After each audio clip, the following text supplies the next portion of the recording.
Welcome to a brand new episode of the Real Life Podcast, a member of the Nation Network of podcasts and delivered by DoorDash. Welcome to Real Life, everyone. What is going on right now? I think that I'm in love with Matthew Tkachuk. Are you guys all drunk? Welcome in, episode 344 of the Real Life Podcast. Tyler, Jay, Wanye, Baggedmillk, Chalmers here to get you set for tonight's big game between the Oilers and Senators. So says Owen Radio Twitter. Classic scheduled tweet mishap. Anyways. Oh, no. Did we say the game was going on? Oh, I did on the Oilers Nation Radio Twitter account. I had a tweet scheduled to go today. Yeah, I wish, but albeit. We can simulate it. We could simulate it. That's something I've been thinking about doing, actually, doing like a little NHL. And what if the Oilers lose in the simulation? What? Is there repercussions? That would actually be kind of funny. Yeah. Baggedmillk has to eat something nasty. Yeah, re-simulate. A digital me has to suffer. That's right. The meta you. A meta beatcast. That's where it's all going. I don't understand that stuff. First off, podcast brought to you by the HGA Group. Love the HGA Group very much. Here to help make your business better. The Metaverse thing. So is that just people who are buying like the VR headsets from Facebook? It's a simulated reality. Yeah. People living in a simulated world. It's like an immersive internet. It's SimCity, but like way more interactive and real feeling.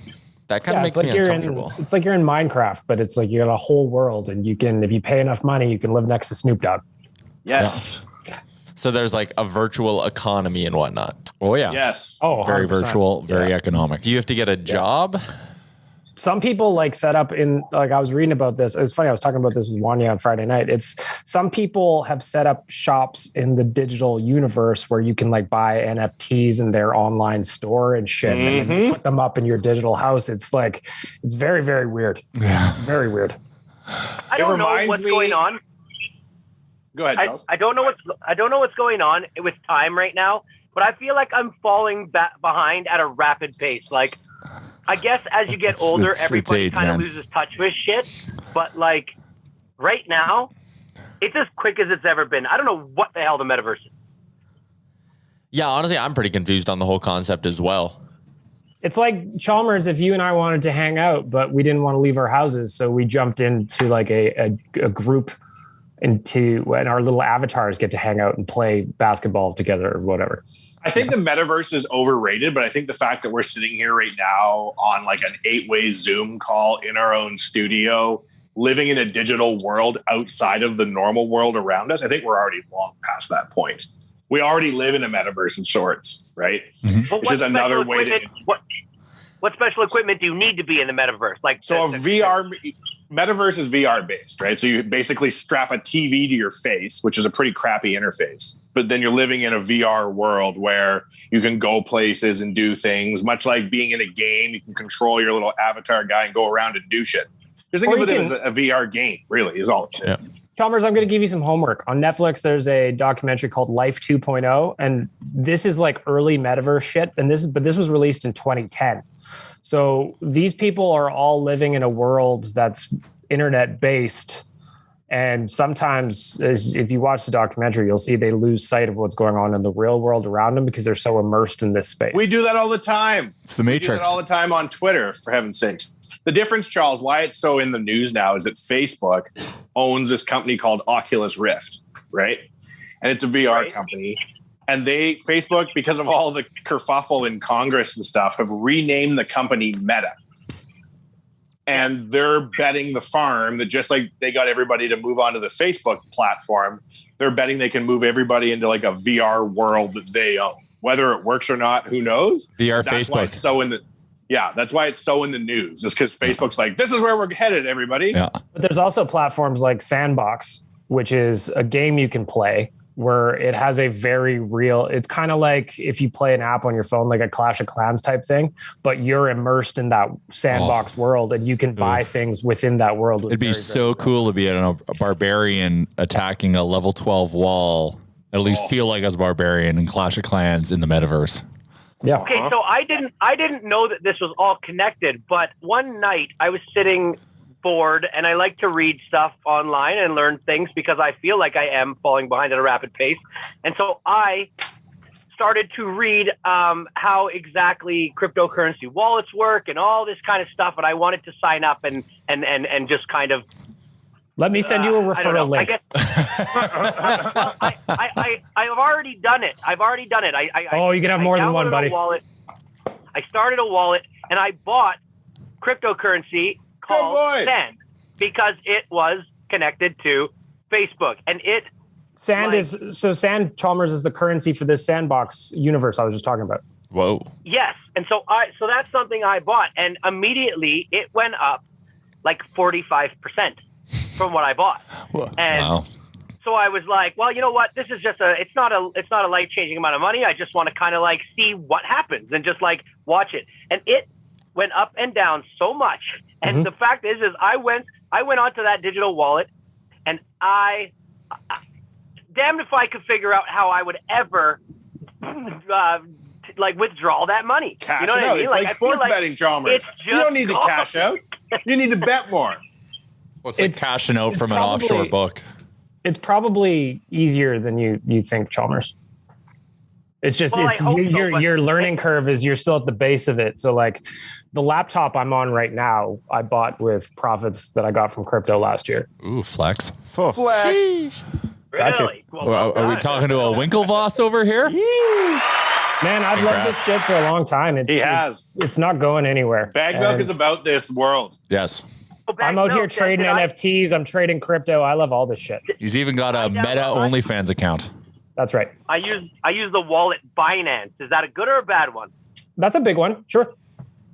That's like what you want to do, Chalmers, is you want to get a wallet that's way at the bottom of the search results that's only in Russian characters. Those are the wallets you want. Yeah. Because they'll never go away unexpectedly. Fair. Because there's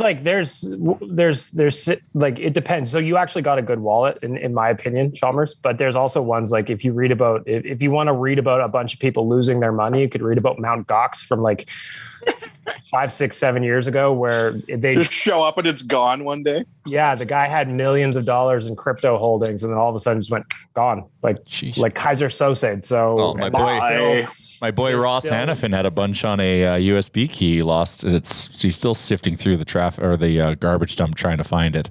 Is he the guy who like applied to the county to be able to get all the garbage in a certain area? He's from Silicon Valley. Tres Comas. There's an Instagram post where a guy straight up found his son found that his dad was given a cryptocurrency wallet like 5 years ago. And it had 6 Bitcoin in it, and they had no idea. Oy. And so the guy was like, "Oh, wow, that's 6 Bitcoin, and that's what, like $59,000 Canadian for one." There's a guy $54K. in England named James Howell. This story, like if you're into crypto nerdery, like I am, I was reading about this in December. He's an English dude named James Howell, and he accidentally threw away a physical Bitcoin wallet, which some people hold instead of the virtual ones. And he accidentally threw it away, or it got lost somewhere, and it contained what would be now worth $500 million with a B dollars on it. So now he is going to local dumps and like sectioning them off and try and dig through. Yeah, there's some guy to try and find his wallet. He went to the county of like his garbage dumps and has like made a big proposal to like be able to mine the garbage to get his wallet back. Yeah, this dude's Norwegian. Sorry. But yeah, his name's James Howell. He would have $500 million worth of Bitcoin. Would you dig through garbage for $500 million? Yes. Non-guaranteed cash? I would eat a garbage dump. That is worth all of my effort. I'd be there right now. Yes, in minus 40. You could have a physical Bitcoin wallet, or a physical crypto wallet, or a virtual wallet. If you have a physical wallet, that's so off-brand of a crypto nerd to have a physical wallet. Yeah, I know. What does it look like? What is a? It looks like a thumb drive. Yeah. So Louis some Vuitton. of them, like you can go all in on buying a really expensive one where it comes with a rotating key, where every 30 seconds you get a rotating key and you can just only like in the access it that movies. way. But you can really go all in on those. But I have some family members that have physical Bitcoin wallets, and they really just look like a little thumb drive. That sounds like it's easy to lose. Where do they keep it? In a safe? The garbage dump. Yeah. Yes, in a safe. Garbage dump's a safe place. No one will And the find it. password to get into some of these things in some cases is like 100 characters long too. So if you can have the wallet, but if you don't have the password, then you're also fucked. Speaking of passwords, anytime you like, I sign up for something new with my Mac, like the passwords they suggest are fucking insane. And I don't believe in saving my password to my laptop, and that's the only way I'm going to remember something so crazy like that. Yeah. Anyways, crypto. I remember this is, maybe it's old school, maybe it's not, but I keep all my passwords remembered on my laptop. It's just easy for me. I've pivoted with a lot of my passwords based on, again, I was reading nerdy shit a while ago. So like some of my passwords are probably like 200 characters long, which seems impossible to remember. But what they actually are is an entire verse of a rap song in sequence. With spaces or no spaces? Oh, okay. With spaces. Now it's to figure out the rap song. It's the Rosetta Stone to Baggedmillk's life. Let's think. Well, there's the trickery right there, Fred. It's probably Insane Clown Posse. Of course. It's a deep cut. It's a deep cut Insane Clown Posse song. In terms of it's a real pop one. I just liked Homies from a few years ago, so that's what I threw in. Is it? It's the thong song. Hot in Here by Nelly? Yeah. I recently, in terms of, protecting your personal financial stuff, I recently had a credit card get compromised, and I went through and I called my, hey, I think my card's compromised. There's all these random hotel charges and some other shit. And then they're like, okay, well, we're going to walk you through all the charges and the attempts. And holy shit, some perverted motherfucker got my card because it was like escort services, like premium. What? Oh, like for like $2,000. Hey, being horny is not a crime. Yeah, well, allegedly compromised. But literally like someone hired a skywriter above San Diego to write Jay Downton rules at 4. Oh, yeah, like 30 grand of attempted sex stuff. It was weird. And the lady trying to walk through the charges with me was like, you could tell she was not comfortable walking through all of it. I'm just like, oh, I swear I got that's me. That one's me. That's me too. That one's me. That one's not me. That one's me. I like learning that some hookers take credit cards. Yeah. Oh, well, they have the little square on their phone. The good ones take Bitcoin. Yeah, of course. That's why you need a wallet. A physical wallet helps in that transaction. Speaking of that, Jay, I was looking at my credit card statement the other day, as you do, and I noticed a bunch of these little charges on my card. They were like $5. Then it was like $7.50 for a bunch of them. And I was like, what the fuck? And then I went back over the last few months. I'm like, damn, these actually kind of added up. Not like an insane sum of money, but I was like, I need to call the bank about this. So I called them. This is a very embarrassing story. So I called the bank, go through the process, get my call back. And the guy's like, yeah, okay, you think your credit card's been sold? I'm like, yeah, all these charges, and I listed them off. I'm like, those don't make any sense. Why are they adding up like that? And he was like, okay, let me look. And then he goes, I think I figured it out here, noticing some certain sports books. And he started listing them off. He goes, we've implemented something where it's a gaming and lottery tax when you use your Visa card for this. Because whenever I put money into a sports book, I use my Visa card because I want to get the points. Oh, boy. And I was like, and so there was a day for NFL football where I thought my card was acting up because usually it goes through fine, but it got declined a few times. And I was like, okay, it ended up being nothing because obviously I pay off my Visa card. But I was like, why on this day were there 5 of these charges? And he goes, oh, because we charge it when you get declined as well. We charge you for just running it. I can't believe that is bullshit that they charge a premium for that. So I know. Into the old profits, your M check. Yeah, so my gambling profits went down a little bit. Yep.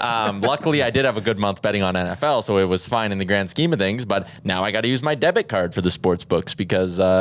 yeah, my Visa card. They treat it as a cash advance, I think, don't they? That's what it was, yeah. So anyways. Ding, ding, ding, ding, ding, ding, ding, yeah, ding, I didn't ding, notice ding. it for a little bit. And then when your card gets declined a few times and you just are stubborn and keep trying it because you think you're getting the fucking code on the back wrong, it ended up costing me a little bit. Yeah, well, at least it wasn't $7,000 for, some London, Ontario escort service. Like 4 times you didn't realize that even though you got declined, you just spent like $28 on just trying.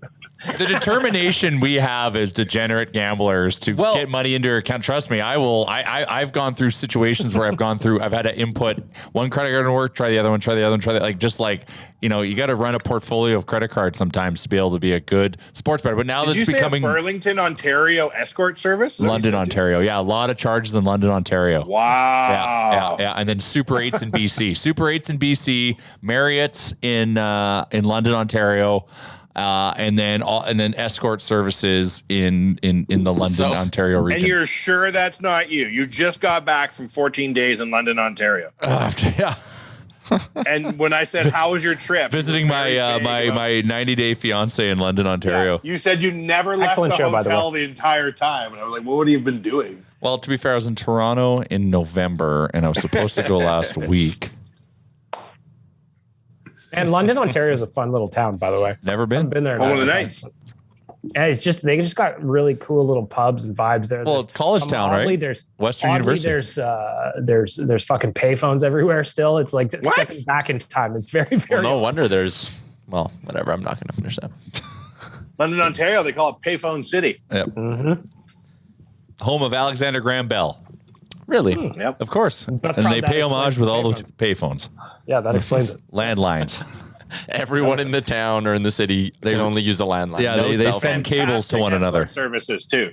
Like Tyler, if I gave you a rotary dial phone, would you know how to use it? Yeah, 100%. My baba used to have one, and then when she moved out of her house, I took it and I put it in my parents' basement. And we had a rotary phone down there. It was hilarious. Rotary phones, man. When I was a kid, I did not have the patience for those things. Yeah, don't underestimate me that much. I was just curious. They have them in the metaverse. Yes. Go into the metaverse to live in the past. Go to the metaverse to live in the past. I'm gonna live like the Amish in the metaverse. To get there, you have to fax in your entry. It's funny. I was reading some random article on BBC last night about how like sleeping patterns during the medieval times are different than how we sleep. They used to sleep in 2 sessions. You'd have your first sleep and your second sleep. Really? Yeah. Really? Yeah. So like 4 hours or like 6 hours overnight, and then like a couple hours. Yeah. later, So they go to bed at like 8. chores? You go to bed at like 8 or something, or 8 or 9. Get up at 1, and get you do a fired bunch or of whatever? like chores and stuff, and then you go back to sleep. That's the medieval times, man. Chores. I got something that I want to pass along here, but Medieval first, chores. close. I mean, if you want to avoid doing your chores, you can just hit up our friends at DoorDash, because I believe cooking is a chore, and you can skip the cooking with done. DoorDash. Promo code RealLifeDD gets new customers 25% off and no delivery fees on their first order. And you know what? Why don't you just use DoorDash and order Oodle Noodle like a normal person? Get that dropped off right at your door. Yeah, be normal. Darren Dreger on TSN 1260 moments ago. Ken Holland has been in contact with Evander Kane's agent, Dan Milstein. So it hurts.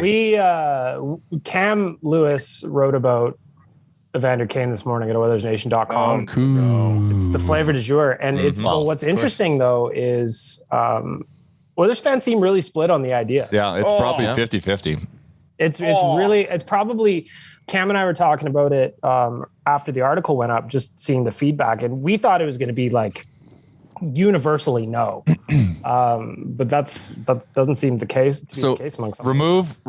Okay, well, not remove. Like off ice antics aside, but also inside. But like, here's the situation we're in. And this kind of continues on. I'm not as hot as I was last week. Last week I was annoyed, so I ranted. But Did you spaz about Kane? no.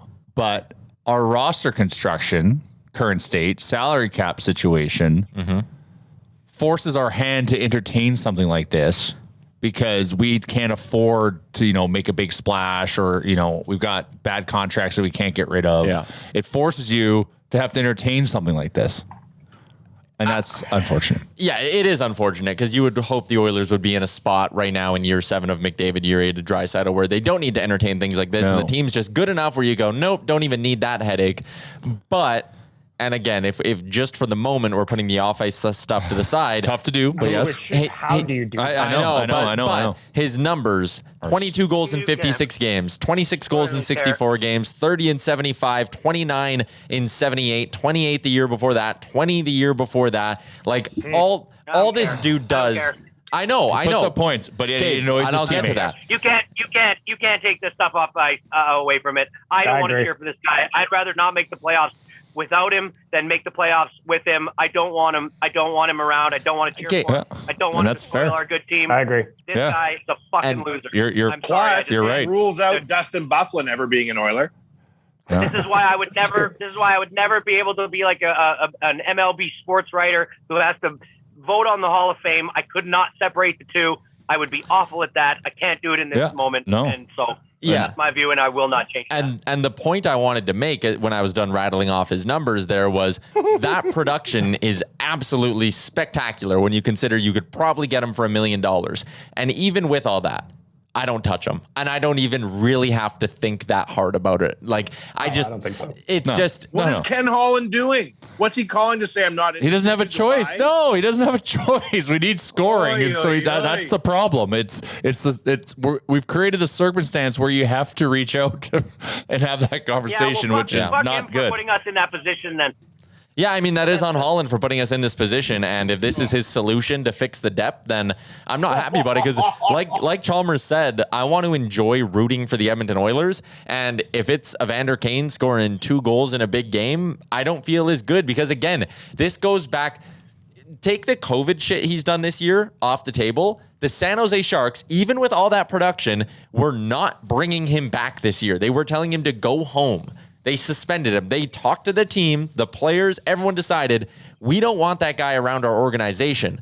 So if you're Edmonton, why do you think you're any different? And again, this isn't like it's one time he's done some shady shit. He's consistently been a bad teammate everywhere he's gone. He's consistently had drama follow him around. And the allegations off the ice, and again, we have to use the word allegations, that's not a good dude. That's not a guy I want on a hockey team that I root for. And when he does something fucking stupid and more shit in his personal life surfaces, I don't want the caption to be Edmonton Oilers forward Evander Kane. I just don't want to see it. I don't want to hear it because it's inevitable with this guy. It never ends. Amen. This guy just cannot get out of his own way. We talk about it in our group chats. We talk about how he, there's these certain kind of guys like Antonio Brown, like Evander Kane. These dudes cannot get out of their own way, and no matter how many chances they get, they fucking do something dumb. It's in their nature. They have the self-destruct gene. Change. They always self-destruct every few years. And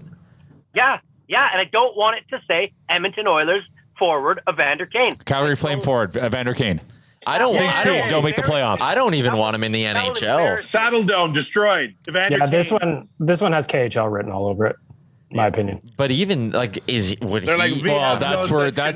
he need, and he's got financial issues. If he needs money, he should go to the KHL. Yeah, because they'll pay him. I don't like the look of this at all. That I was listening to the radio on the way in today, and I think there were people who were saying you bring him in for the 4 months for the rest of this season, and you just say like, we aren't bringing you back. Like you can come and rebuild your reputation here if you want to try that. Try hard. But that's exactly where I was going to go next. Was this dude was just sent down to the American Hockey League and he couldn't even handle that. Like that didn't even humble him. He got caught again breaking COVID protocol and doing dumb shit like flying. What happened in the NBA? What happened? I didn't hear. Needs a contract. So they sent him down to the American League and he tested positive for COVID and then he just flew into Canada before allegedly. his I don't know if that's still proven, but they think that's that was why his contract was terminated. And he was supposed to report back to the team on like December 26th. They didn't come back till Jan 6th, and there's a bunch of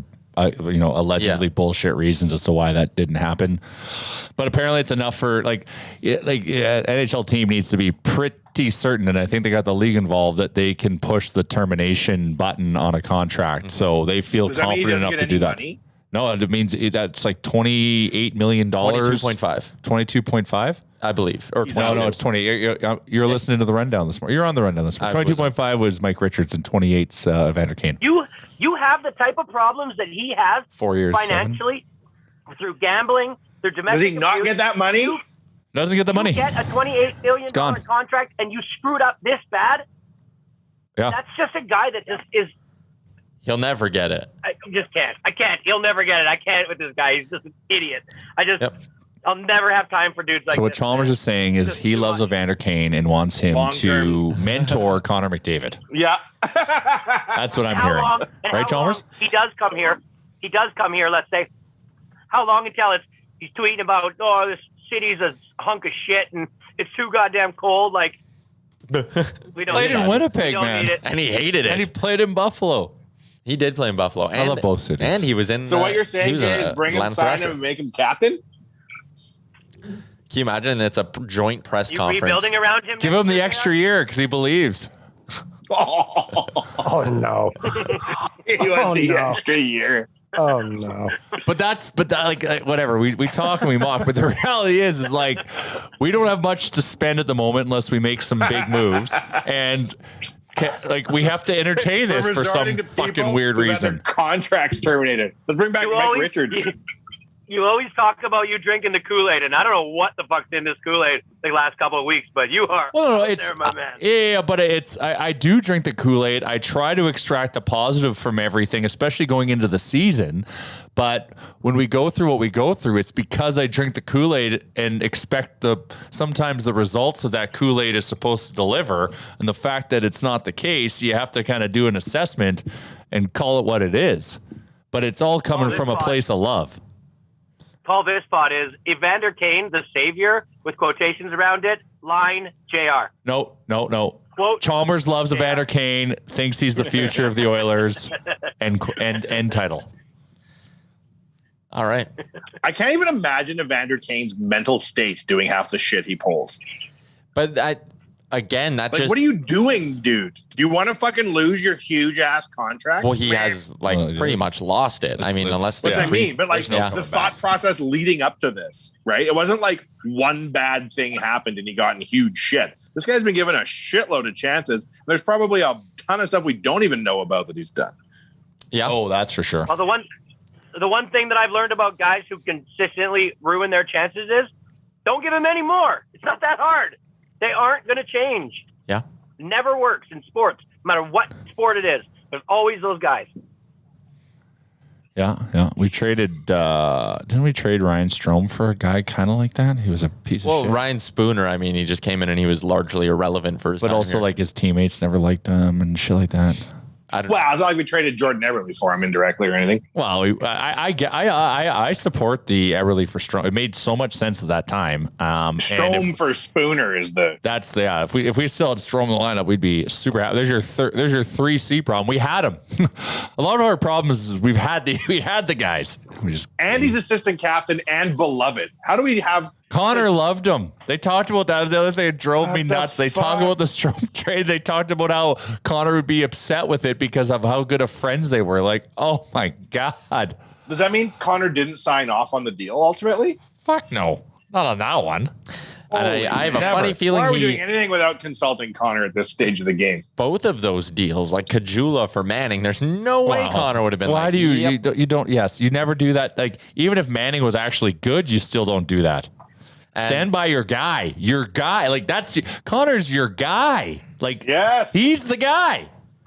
I would imagine He's the that guy. if this Kane thing were to go anywhere, which I don't think it will. It won't. It's just Oh, whether hey, it's man. like, Fuck, who knows? Who knows? Backs against the wall. There's no way they do it without like a really assuring thumbs up from the leadership group in the room.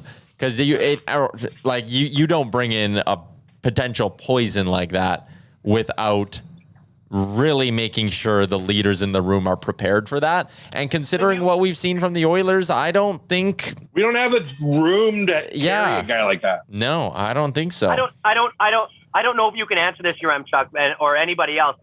But is there any connection that he has to this team with anybody that he's played with, or somebody that he's had a relationship, negative or positive in the past? I don't. Anybody that's going to either say, I don't. So Who'd he he play? was in Winnipeg for a bit. The Oilers don't have any former Jets. He was. What about Junior? He played in. He's the dub guy. Yeah, he was a Vancouver Giant, I believe. Right? He was. Lucic. Yeah, 07, 09, he was in the Dubs, but like again, I don't think the Oilers. I don't think we have anyone that. I don't think we have any former Vancouver Played Giants. with, I mean, he's not here anymore, but he played with Tyler Ennis in Buffalo. I'm just trying to look through quickly while you're looking as well, Tyler. Yeah, I mean, that's I not don't a current connection by any means, but I'm just trying to answer Chalmers' Do question. you here. bring back Tyler Yeah, Ennis because he's the Evander Kane whisperer? There is no Evander Stretch? Kane No? whisperer. No, there's Chalmers. not. Well, yeah. I was gonna say Chalmers might be. What? Charles, if Do we you bring in Evander Kane and Patrick Kane and hope they cancel each other out and just score goals? it's like two negatives make a positive. You bring in both those guys. Two and they, negative like- Kanes, positive ion charge. Yep. Charles, if we could bring Well, I Evander mean, Kane there's on a the direct podcast, do you think connection. you could straighten him out? Do you think There's you a could give direct him like a connection dad we talk? haven't even thought about. Oh, What's that? Oh, He played with Noah Gregor. Oh yeah, He did? yeah, in San Jose. Oh, yeah. So he played with Noah. We know How Noah's uncle. interesting. There's a direct line here. just following up. do I think I could straighten who out your Chuck? Evander Kane, do you think if you just sat him down for a little bit, you could really give him a Give nice some dad talk? fun with No, them. we both no because I'd say, hey, do you want to meet? We got to talk. And then we'd end up at the Cactus Club. And next thing we know, we'd be at the casino because I like casinos too. And You then just next enable thing I one know, another. I'd be part of the entourage, and we'd be Next thing holding you up know, you $100 can't work for the Sharks either. Next thing you're calling me with 10 grand in your hand. Yeah. Hello. Next thing I know, I'm using $10,000 in hundreds as a phone. Yeah, you and Evander are up Yeah, 20 no. grand. We haven't seen you in a month. Yeah, no. Coach not be Chalmers, good. ladies and gentlemen. Just Are you mad at him or are you mad at yourself, Chalmers? Both. I hate this guy. I don't want to don't ever compare me to this mother. I don't didn't like him at compare. all. I said, are you guys soulmates? Well, the thing guy I'm who seeing thinks is you could the- run Evander Kane is Babcock too, which would just double down on that problem. Yeah, well, then you need Babcock if you got Kane. He's like, I'll coach him. I really love the parallel people are trying to draw between Kane and Cassian. Well, we did it. We resurrected Cassian, so we can do it with Kane. I'm like, these are two completely like both different ends of the spectrum, different situations. yeah. Ultimately, what people with that opinion, what do they want? Are they actually They want the Oilers to be better. With a guy They're like trying to put the rose-colored glasses on because the Oilers are in a shitty situation right now, and they're just staring at the stat lines of Kane. Yeah, like if this was That's a the video situation, game, and they're trying to justify it. As a player, Evander Kane unquestionably would help, but it's everything else, which is obviously 95% of the issue. Just to put a bow on this conversation, the full headline from TSN 1260, Darren Drager says, if the Oilers stay interested in Kane like they are, would probably be in the top 5 from Kane's perspective. 15 to 20 teams have expressed some level of interest in Kane. Yep. Chalmers, So, do you there want you to go. quote yourself in the intro of the Real Life podcast? Is everyone drunk? Yeah, seriously. What? Are there 15 teams out there that desperate to get a little bit better, marginally better? Who knows if this is actually stuff or if it's fluff, right? You never know. Buddy, it happens in the NFL all the time. Yeah. Guys get caught on video doing Does it ever bad work? things, and next thing you know, they get released, and then another team picks them up. All in the name of stats and Yep, trying to win. You know, that's a great point. You know what? And you're not wrong. And that happens a lot. And I don't think I'm as, like, some of those stories I might not know. Sure, Tyreek Hill's had some problems. Antonio Brown's had problems. Kareem If Hunt. Antonio Brown went to the Cardinals right now, would I going into the playoffs, would I be mad? Would I be this mad? Probably not. It's not my hometown team. I can look at it from a little further out than that, right? This is my hometown team. This is where I live. This has the words Edmonton in it. Yep. You know what I mean? It's Not our Hey, brand. or- That's right. Edmonton's a Well brand done. of Yeah. good people. But I'm not so hypocritical that I don't understand where I'm coming from in that, because it's just, this is way closer to my heart than the Arizona Cardinals or any other, the baseball team that I grew up watching. It's not as close as this.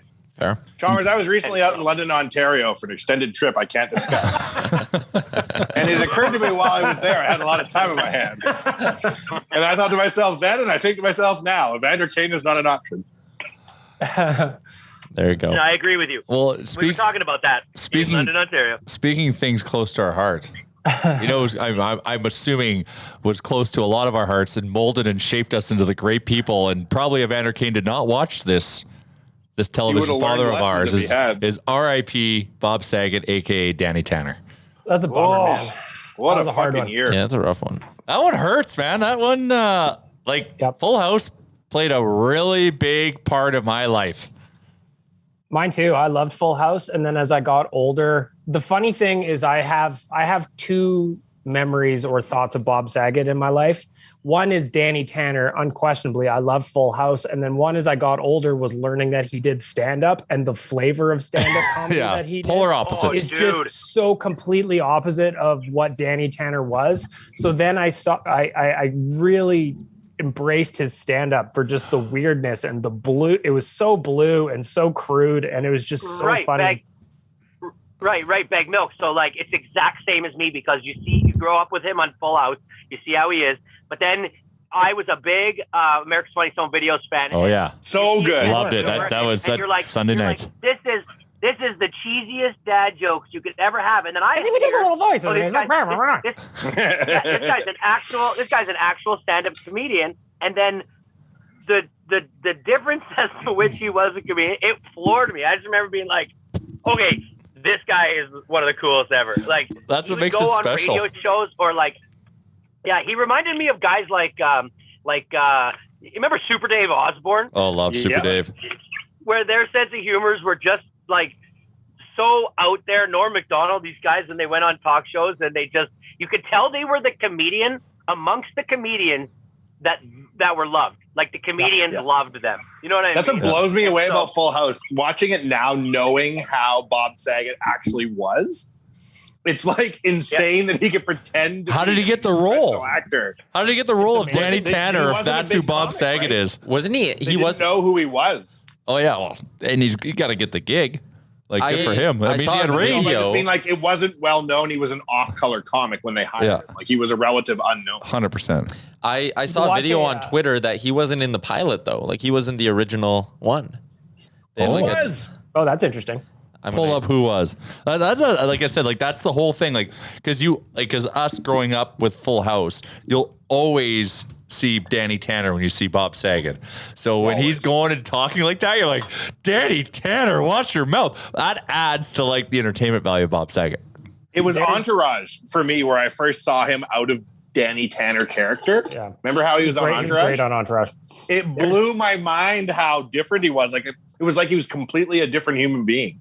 There's a documentary from 2005 called The Aristocrats. Oh, and it's about the Aristocrats joke. If you don't know what it is, I encourage you to watch it. Or don't. It's a lost art, that joke. That joke, Bob Saget's version of it in that documentary is one of the filthiest things I've ever heard. I gotta rewatch that. And it changed my perspective on him forever. And it's so funny that he was the Full House guy, like you guys said, and the America's Funniest Home Videos guy. But then the Aristocrats is inside him. Did you explain? I just missed it right there. But did you say what the Aristocrats was like? It's like they all tell the joke a little bit different, and it can. Yep. It's the same punchline, different delivery to get there. Yeah, but so it's the same joke. No, the body is that you can like make the body what you want of the joke, right, Baggedmillk? It's like making a pizza, you know, everybody's version is different. And that documentary, The Aristocrats, again, it's from 2005. It talks about this one specific joke, and it has all these different comedians' takes on that one joke. And I remember specifically Bob Saget's version of it was just unbelievable. Yeah, I got to rewatch that. 19-year-old brain. Not to be confused with the animated classic, The Aristocats. No, of course. Oh, that's not what we're talking about? Yeah, entirely different joke. Different joke, yeah. Yeah. One of them is on Disney Plus, the other one not. Can never go on Disney Plus. No, never. No. If you want to encapsulate Bob Saget's career, I'm sure everybody remembers it, but it is one scene in. Oh my God! I just looked at the name of this movie. What the hell was it? When he's in the crowd. Yes, when he's in Half Baked. In Half Baked. That encapsulates his comedy chops right there. That's an iconic scene from him. Go search Bob Saget. Why were you watching Half Baked, Chalmers? Because he was in London with time to kill. I was in London, was waiting for somebody in a hotel. He was on the hotel TV. But they didn't show up because my payment failed because I put in the wrong expiry date. It was the only free to me movie they had. Was Half Baked. Bob Saget also directed one of my favorite movies of all time with Norm Macdonald, Dirty Work from back in the day. He directed that? Good. Yeah. Oh, wow. That's a classic. Such a good movie. I'm writing down. No, I got some homework to do. I got to rewatch both of those, Aristocrats and Dirty Work. Chalmers, I think you'd really like Dirty Work. It's just so stupid. And if you like Norm Macdonald and Artie Lang as his counterpart in that movie, it's just, it's so dumb and it's so funny. Also, the episode of the Norm Macdonald show with Bob Saget, it's on YouTube, is hilarious and has probably the funniest ending to a podcast I've ever seen, where basically Norm Macdonald said something so terrible, Bob Saget's just like, that is the end of this podcast. And they couldn't go past it. It was hilarious. I was talking about the unaired pilot of the show, and it was John Posey who actually starred as Danny Tanner. See what else he started. John Posey. See if he starred in anything of note after the fact. Teen Wolf. Teen Wolf, yeah. But the show. Teen Wolf. Lucifer. He's in the Teen Wolf 2 show Lucifer. How to Get Away with Murder. Yeah. NCIS Los Angeles, a couple of 24. Whoa. I was a big 24 guy. Carl Mossman in Day 5. So he was on like one episode? Okay, that's what I won't remember. He was in a Dare video as a coach. Of course. RoboCop 3. Oh, boy. Nico's dad. Full House pilot. Oh. He was in one episode of Seinfeld. As? Doctor. Oh. As a door? I like the description of the unaired pilot, though. And it just says, when Danny Tanner's wife tragically dies in a car accident, little does he know that it would change the life of his 3 children. What do you mean, little did he know? How did he not see that it was... Little did he know. You didn't think? You were like, that's a minor event. Okay, Full House trivia, just because I saw the answer there. Mm-hmm. DJ Tanner. What does the DJ stand for? Oh, I know the second letter. Joe. Yes. Diane? Go with the, what were we going to see? I think you were closer with your first attempt there, Charles. Dirty Joe. Diane Joe? DJ Tanner stands for Dirty Joe Tanner. I was going to say Donna or Diane. Yeah, Donna Joe. Donna Joe. Okay. Donna Joe. Yeah. Remember how Aunt Becky decided to have twins? They were just like, you could live in the attic. And it was like no problem to absorb 3 more people in that house. That house had capacity. Yeah. Room for days in that house. What did Danny Tanner do to support all those people? Wake Up San Francisco, buddy. He was a local, morning television with celebrity. Aunt Becky. With Aunt Becky, exactly. Yeah, I forgot. Oh, that is a Wake up. That's you thought DJ Tanner stood for Disc Jockey Tanner? Yeah, it wasn't all for a radio career that paid the bills for the Tanner household. Shout out to Candace Cameron Bure for staying married to Valerie Bure for as long as they have. That has been a minute, hasn't it? It struck me as odd then. It strikes me as odd now, and I don't think they're ever going to get divorced. Oh, I was so jealous. I like they obviously you grew up with a crush on DJ. Sure. She has to have met Putin. Oh, has to. There's a chance. In my mind, when Valerie goes to Russia, he's seeing his brother, right? Mm-hmm. Valerie is still a huge Russian hockey alumni. So is Pavel. There's no way Pavel's DJ massive. Tanner hasn't met Putin. Yeah, I would think that's so. a weird thing to think of, but yeah, you're probably right. Doesn't Pavel Bure live on like an island with Oprah and shit, something like that? Yeah, he lives in Putin Island. He's got the Putin card, yeah, for sure. Damn right he does. I mean, when you score 20 goals in the NHL like 6-7 times, like wildly productive career for Valerie Bure, but then he just disappeared. He just stopped playing in 03-04 after scoring 22 goals, and then never blew out his knee. But do Valerie and Pavel still talk? Because They must talk. I don't know. Maybe DJ. What a weird thing to delve into. Whether or not Pavel Bure and Valerie Bure have a great brotherly relationship. Of course they do. Well, I don't know. Maybe DJ put a wedge in there. You don't know. I don't know the drama. What are the odds that Putin is You really paying the think Bure DJ brothers Tanner's to going to put a wedge in there? DJ Tanner might Tanner not, but is a Candice wholesome Bure may. saint. She grew up with the low expectations of her brother Kirk. Yeah, who was No, a Kirk is a megastar at the Valerie was time. able to destroy that. How would they even meet? Like, what's Valerie's the? a big- He played in Hockey Florida. game. I'm not even kidding. At a hockey Okay. game. She went to a hockey game. Shut up! Seriously? She did. She went down below and they met. I'm not even kidding. Yeah, Kurt wasn't. Yeah, I don't Kurt know if wasn't- I believe wasn't you. Wasn't Kirk Cameron like a staple at Kings games or Kings something? games. He was a Yeah. stud. Aren't they? Isn't he Canadian? Kirk Cameron was a I don't know. stud. Is Kirk Cameron Canadian? No, he's not. I know Alan Thicke was. Alan Joint Thicke fan, was. so Yeah. I would think he's Canadian, but he's probably not. No, But they born did in meet LA. at a hockey game. I assure you. Yeah. Yep. Also, Pavel Bure in 2020 sold his Fisher Island condo for $3.15 million US. So Pavel or Valerie? Pavel did. His ears have gotten huge in retirement. I'd just like to bring that up. Well, that's unfortunate sign of aging is like your nose and your ears continue to grow. Yeah. And Russian guys generally aren't exactly aging well for the most part. Like, isn't in the mausoleum in Moscow where Stalin and Lenin are? Don't they have to like continually trim their hair? Like Oh, they're yes, true? As a mausoleum and Russian expert, yes, I know that for a fact. Okay, wait, what? I Wow, feel I'm like because surprised you they could put lay down in your state. I don't know if you know that. Do you highlight do you reel. study Russia in social studies? No, someone needs to give me the whole version of this story. 'Cause Well, I'm very Lenin and interested. Stalin were both leaders of Russia at different times. I know them, yeah. Okay. And they were celebrated and put in a mausoleum forever to be seen. They lay in state, and Can people can lay come in and see state them. forever. They stay forever, and I believe they still get manicured because their hair still grows post-mortem. What? What? That doesn't make sense at all. Fuck.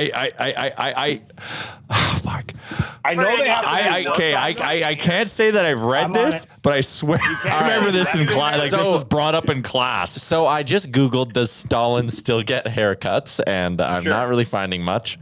A Reddit thread Is where that because they someone... don't want you to know? It's I'm gonna be on a list for I Googling this. swear there's like I don't know why that doesn't even make I don't know. sense. I wouldn't have dreamt this up. I would have been told this at a Very young and an specific, impressionable age, and it's one of those things that just was stuck with me for life.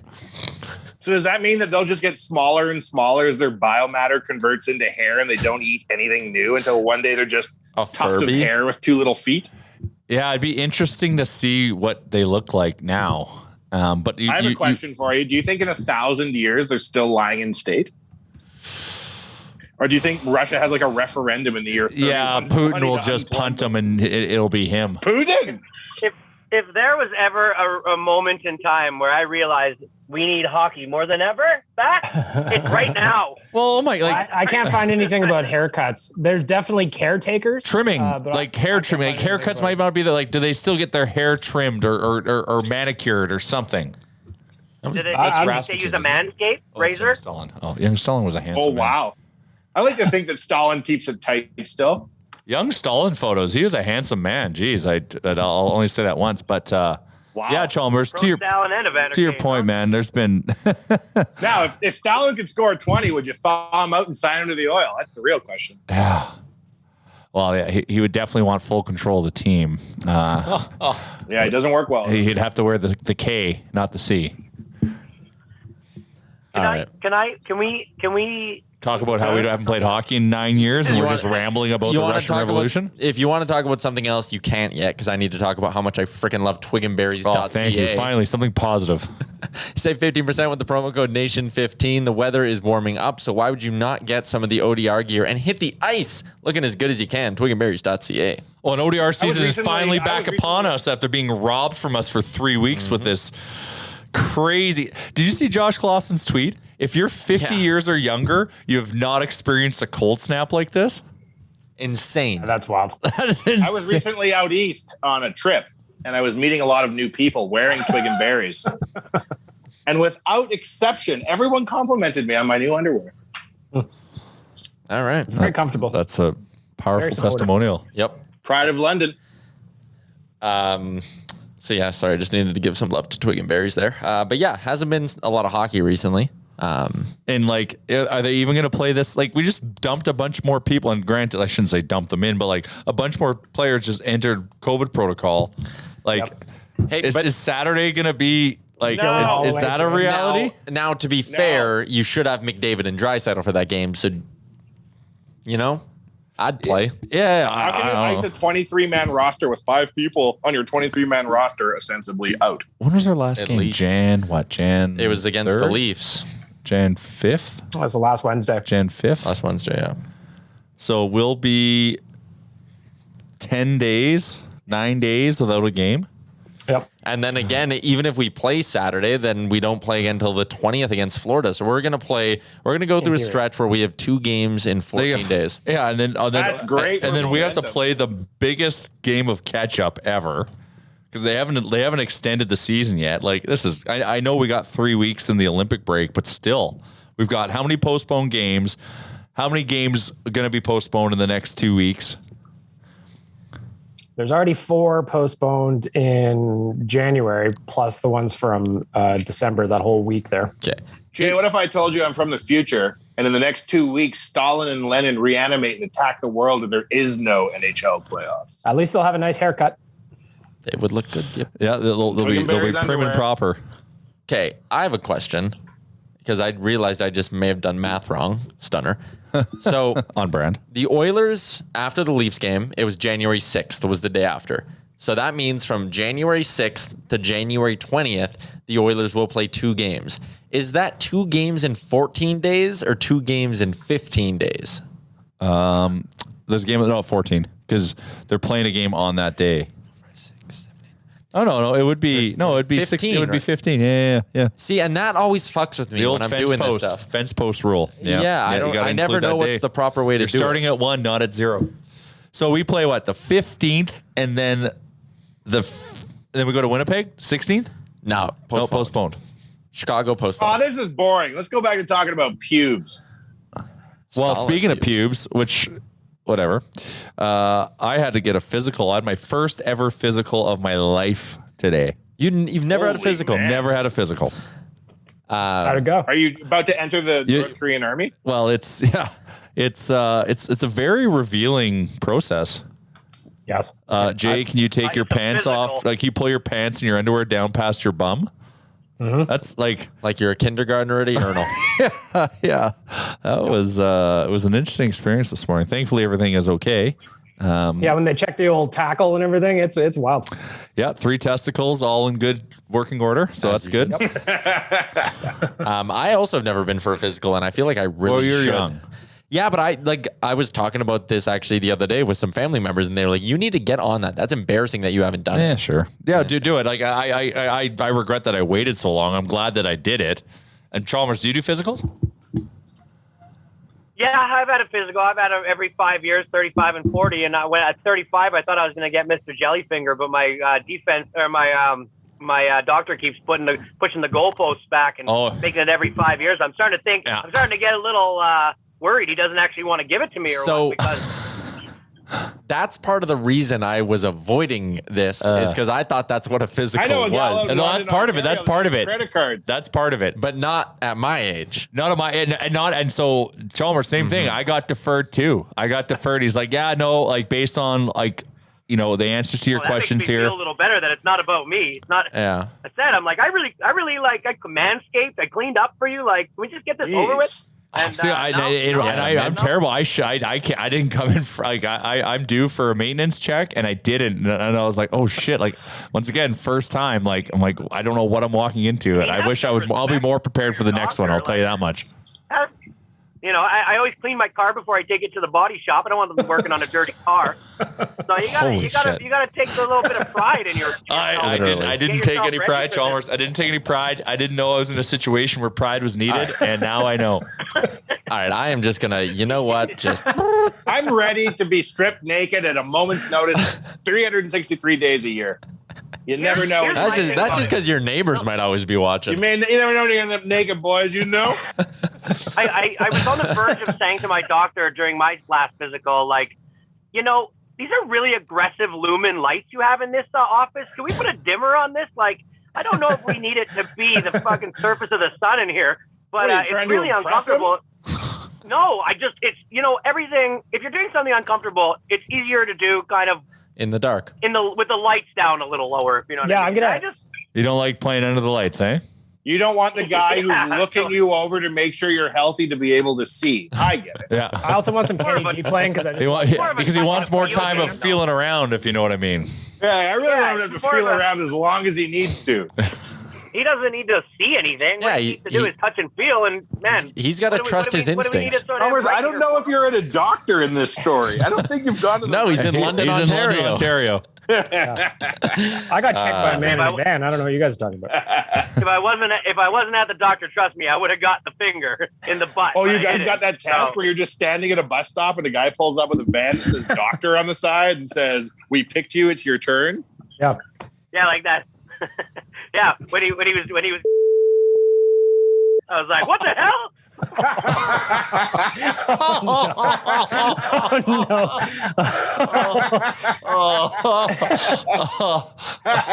Anyways. Anywho.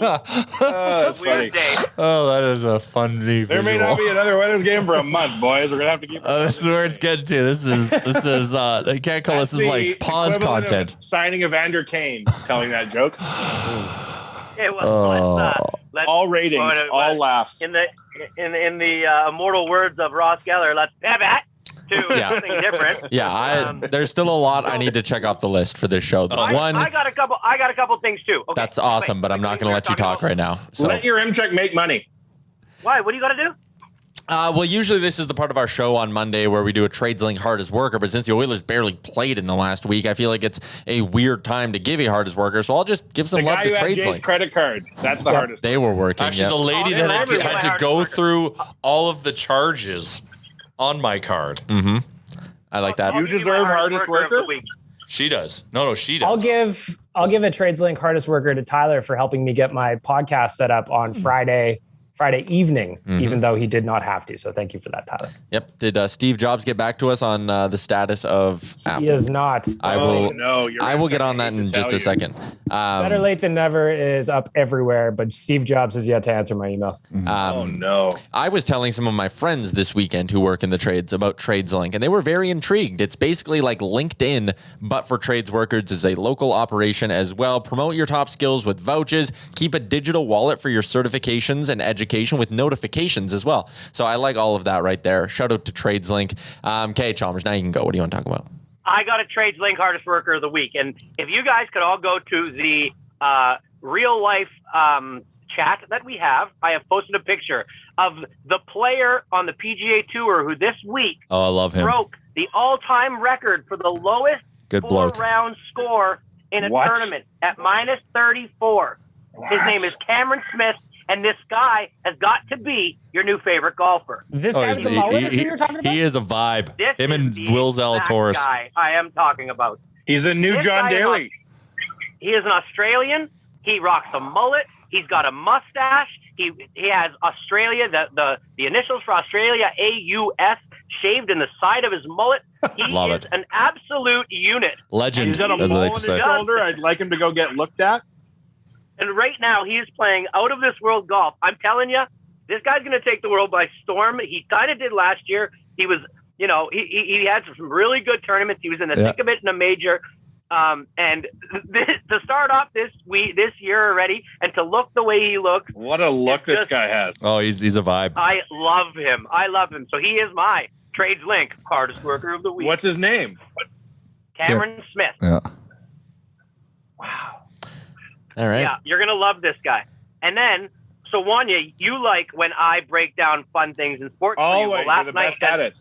No one's better. Last night, as your Chuck and JR probably know, but Baggedmillk, you're not a big football fan, so you probably don't know what's going on, unless you were on. I don't know anything. God, it almost happened. Okay. I do know because I was on Twitter, yeah.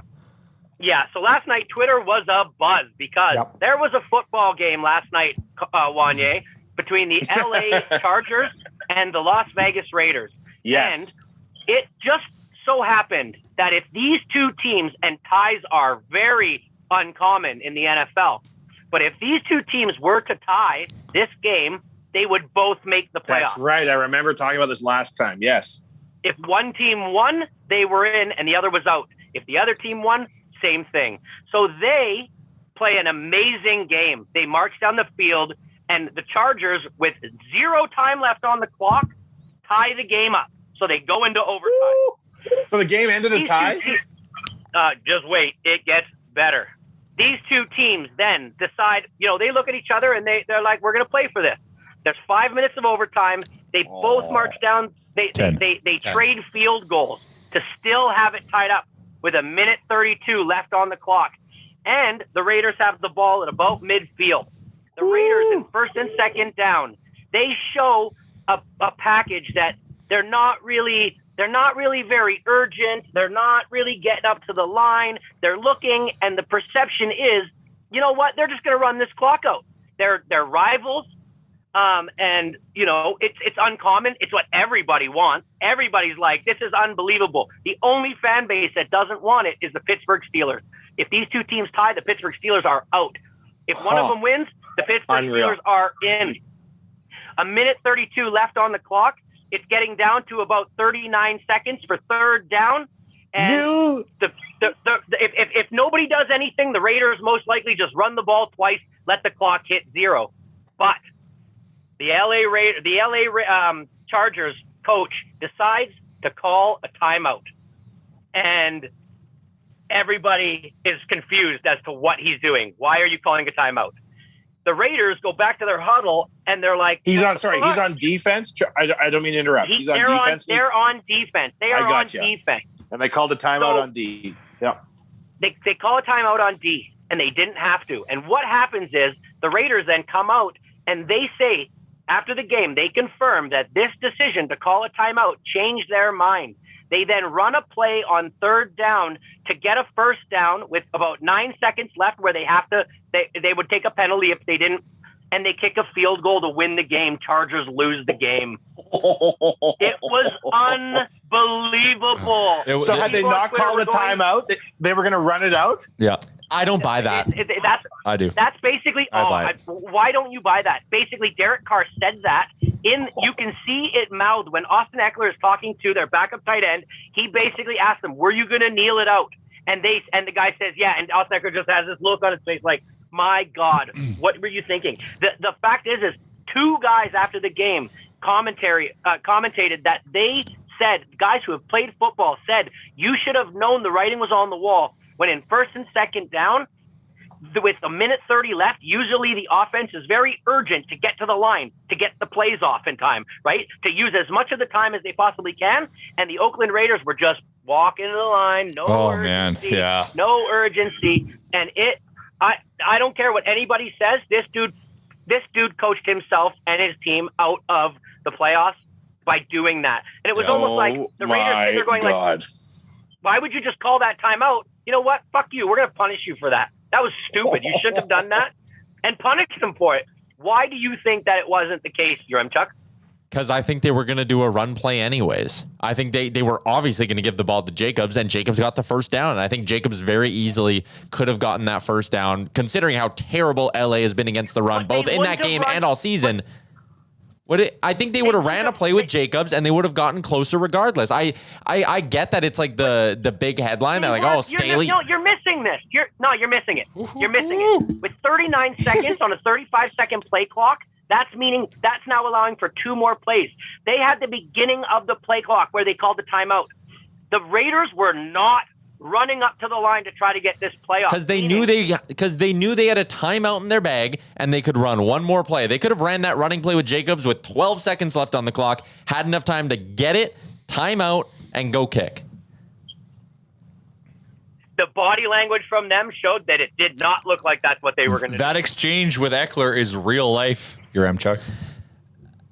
It's real life. You see the two talk. Real life, bro. You see what they say. You know what? How do you know the backup tight end, or maybe Eckler was going, hey, if we would have stopped you, would you have kneeled out? Like you don't know the context of their whole conversation, nor do you. Exactly. No one knows. All I know is that Jacobs got the first down. All I know is they called a timeout when they shouldn't have, and now they're not in the playoffs.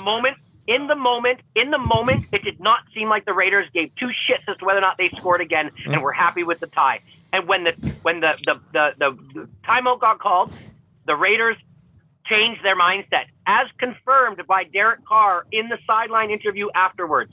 Every single commentator, David Sanchez is not a guy that I think is all that polished on TV, but at that moment, he broke it down so well, and he played for the Chargers.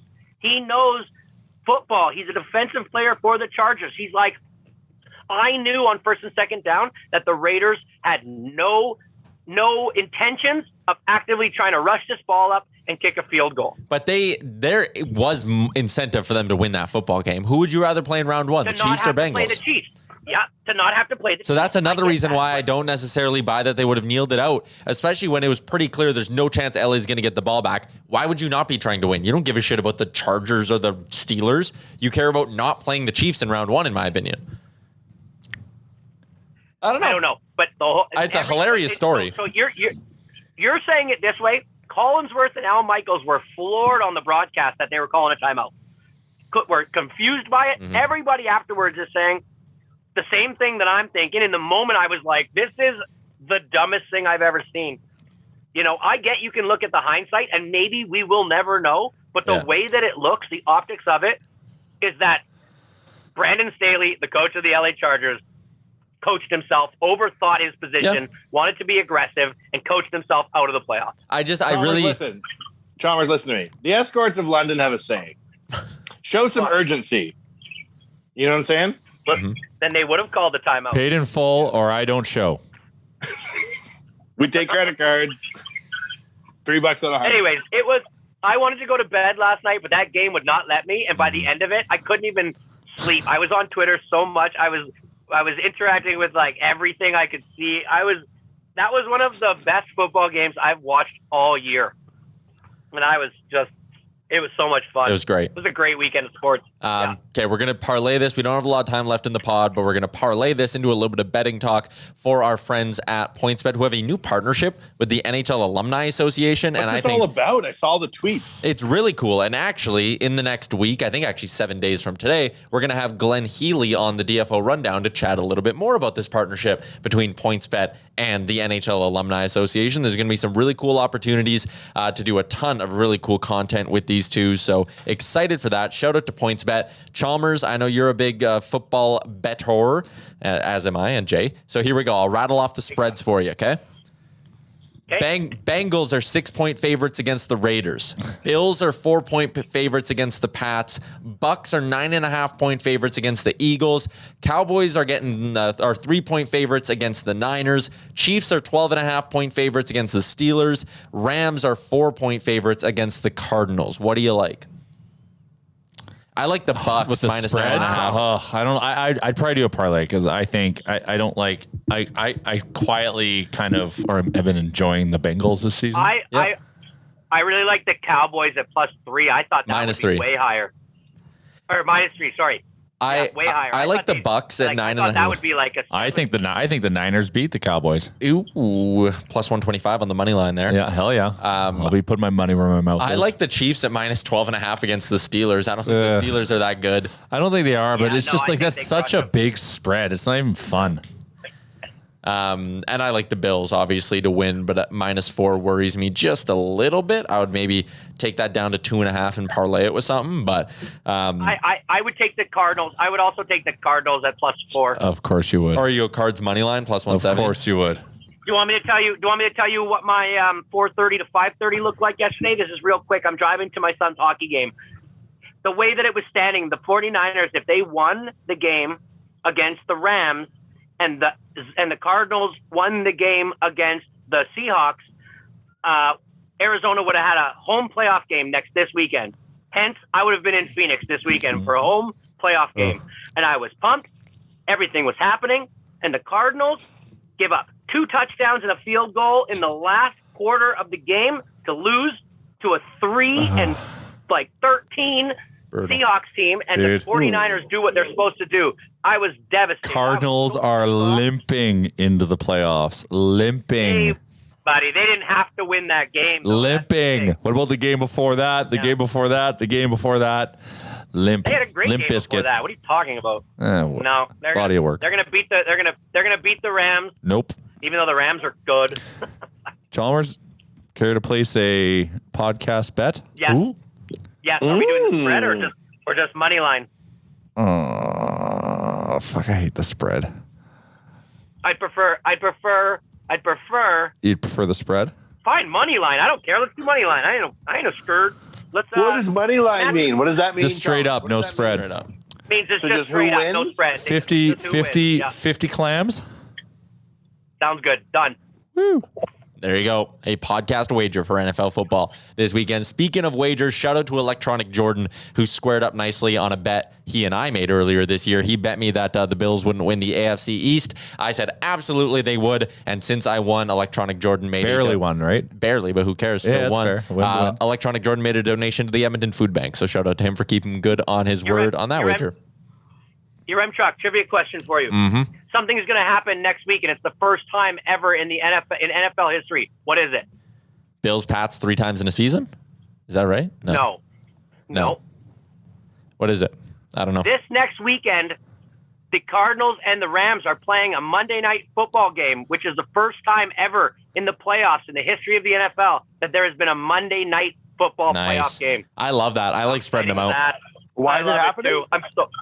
Because of wild card weekend. It's like they changed everybody's going wild cards all of a sudden. I don't totally get it, but there's just more games. Yeah. You know, as another fan, I wish we were in the wild card. I do as well. This podcast, considering some of the topics, you could describe it as a wild card. And we're going to wrap it up. Oh boy! Hey, that was Wow, good. Papa, your M-Chuck dad joke ending. Shout out, R.I.P. Danny Tanner. shout out to DoorDash, Twig and Berries, TradesLink, Tourism Jasper, PointsBet, and our title sponsor, the HGA Group. There was a lot we got to here, and I hope you enjoyed it. We'll be The back pond on hockey tournament. Thursday. Yeah, we got come at us. Pond Hockey Tournament's coming up too. Make sure you hit up our links on social. We're posting about that still. Tyler. What? Tyler, some guy threw a jar of mayonnaise at me the other day, and I was like, "What the hell, man?" Episode 344. You lose again. It's over. Thanks for listening to another episode of the Real Life Podcast. Don't want to miss any of our nonsense? Hit the subscribe button and give us a follow on Twitter and Instagram.